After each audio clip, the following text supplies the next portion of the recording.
বিরতি কাটিয়ে আবারও মাঠে পুলিশ সদস্যরা, তবে এখনও শিক্ষার্থীরা সহায়ক হিসেবে রয়েছেন তাদের পাশে। শুধু নগরী শৃঙ্খলাই নয়, এমনকি নাগরিক নিরাপত্তা নিশ্চিতেও গেল কয়েকদিন ধরে নিরলসভাবে কাজ করেছেন শিক্ষার্থীরা। জানান, দেশের প্রয়োজনে এটি তাদের দায়িত্বের মধ্যেই পড়ে।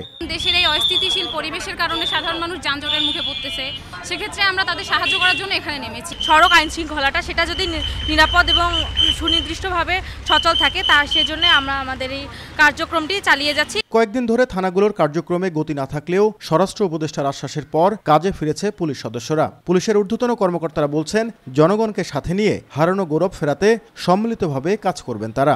জনগণের মধ্যে যাতে আস্থা ফিরে আসে, এই কারণে জনগণকে আমরা করতেছি যে আমরা আমাদের পুলিশ যে তাদের যে একটা অতীতে যে একটা নেগেটিভ ধারণা ছিল পুলিশ সম্পর্কে, সেখান থেকে যেন জনগণের জন্য ধারণাটা বের হয়ে আসে। আর বিশ্লেষকরা মনে করেন, ভাবমূর্তি ফেরাতে সত্যিকার অর্থেই পুলিশ বাহিনীকে সেবার মানসিকতা নিয়ে কাজ করতে হবে।